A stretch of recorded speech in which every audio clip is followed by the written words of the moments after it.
strange as it seems, the sound of her laughter will sing in your dreams.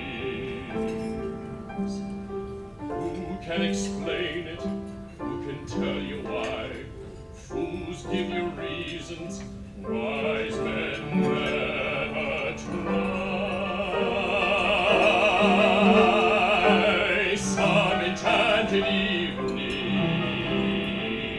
when you find your true love, when you feel her calling you across a crowded room, then fly to her side and make her your own. For all of your life you will dream on alone. Once you have found her, never let her go. Once you have found her, never let her go.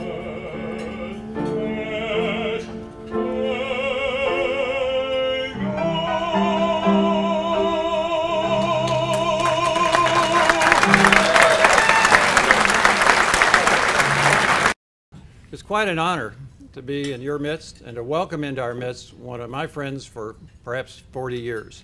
It was the winter of 1951 when a young man came from northern Ohio with a degree in marketing from Ohio State. He had a dream of building a business. He took over a failed vehicle company in Elizabethtown, Kentucky, which in the year before he acquired it had only sold 41 vehicles. His competitors said, "Oh, that Yankee carpetbagger, that carpetbagger from the north, he won't last 6 months."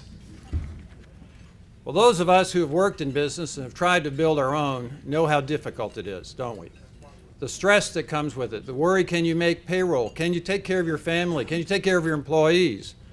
Well, through hard work, one can get satisfaction and, yes, earn the rewards that come from that hard work.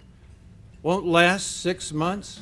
The Sam Swope Auto Group has currently grown to 21 automobile makes, 24 dealerships located throughout Kentucky, and he formerly owned 8 dealerships in Central Florida before he sold them to AutoNation. It is the largest automobile dealer in the state of Kentucky. It's 42nd in the country in total revenue, 71st based on new vehicle sales, retail sales, and is the largest used vehicle dealer in the state of Kentucky. It's received the Better Business Bureau Pinnacle Award for Ethics in Business and has an A+ rating. Sam has retired from the business.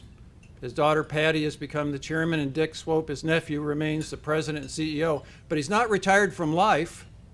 He's still active and still involved in many different business enterprises. Many of us in this room have been directly or indirectly touched and benefited from the work and his generosity of time, talent, and treasure. For 23 years, he served CoSare Charities, and for 3 terms was our chairman. He served as the chairman of Alliant Health System, which was now Norton Healthcare. He's additionally served, now or in the past, on boards of the University of Louisville, U of L Hospital, Louisville Community Foundation, the Lincoln Council Boy Scouts, Louisville Water Company. He's kept your water rates low. Thank you, sir. What do you think about that flat top in that first picture? Wasn't that dynamic? Where does the hair go, Sam? Hair today, gone tomorrow. Junior achievement, past commander of the American Legion Post 113 with Malcolm Chancellor. Many of our friends know Malcolm. He co-chaired the Papa John's Stadium project and is an emeritus member of the Republic Bank Board, where he served for over 24 years. His efforts to give back to our region have resulted in him being recognized as in membership of the Kentucky Business Hall of Fame, Louisvillian of the Year, receiving the U of L President's Award, an honorary doctorate of commercial science from Union College, where for many years he was a trustee. His friends, many of whom are here, describe Sam as unpretentious, a lover of life, a man with a keen wit, a fine sense of humor, and one of the nicest guys you'd ever want to know. After 60 years in Kentucky, he can no longer be called a carpetbagger from the north. And as friends of Sam have heard him say, he's always grateful for the many kind things that have been said about him, and his mother would have believed them. My friends and fellow Rotarians, one of past President Henry Heiser's heroes, Sam Swope.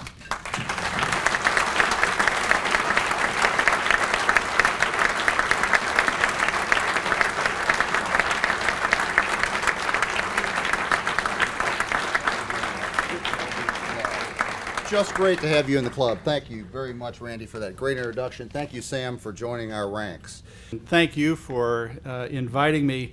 I've had the great pleasure of standing in these ceremonial lines at the University of Louisville when President Ramsey does his annual State of the University address, and I'm always stationed behind Henry Heiser. And Henry has been kind enough to say, you know, we've got to get you to come to Rotary, and I'm delighted that we finally got here.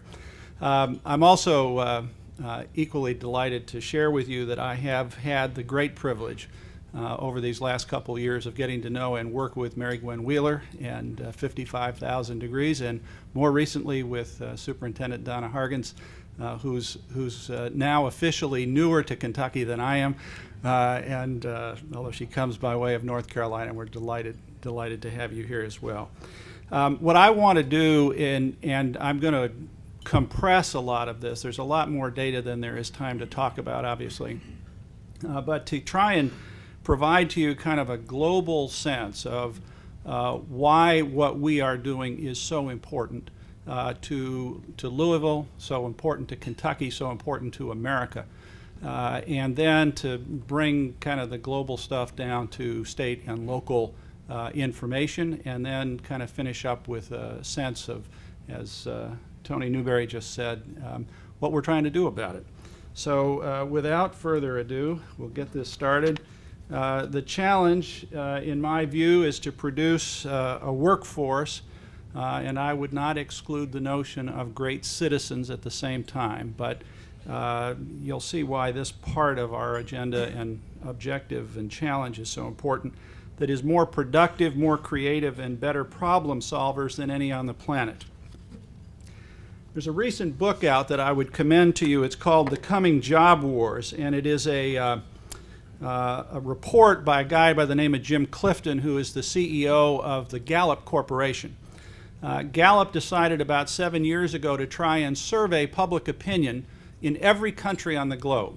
And it took them a number of years to build an instrument that could do that, sensitive to culture and language, etc. And what they found, once they were able to use this, is that what people want most in every country is a job that consumes at least 30 hours a week and by implication pays sufficient income to allow you to support a family without need of a second job. They then calculated through their survey work that there are about 3 billion people on the planet who want that. Here's the challenge. There are currently only 1.2 billion jobs on the planet that meet that description. Thus, the rationale for the title.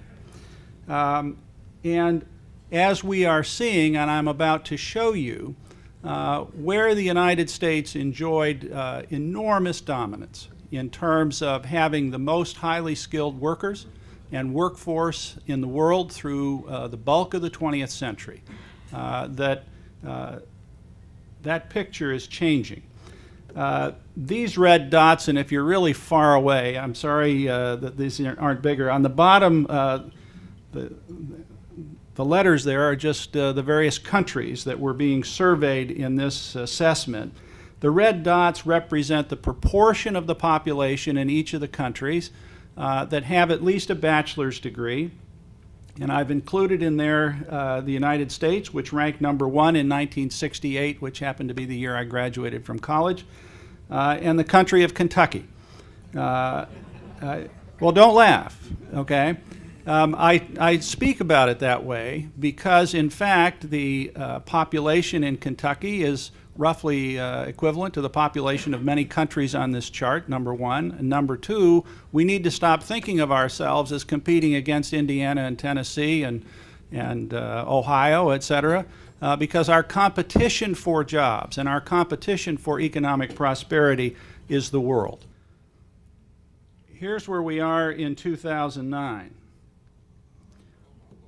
What you can see is that while both the United States and Kentucky have increased the proportion of our population with a bachelor's degree, these other nations have increased at far faster rates and are now surpassing us in the proportion of their workforces that are very highly educated. And so going back to that issue of how many people want a job that consumes 30 hours a week, and how many jobs there are that meet that description, you can see why this education business is going to matter.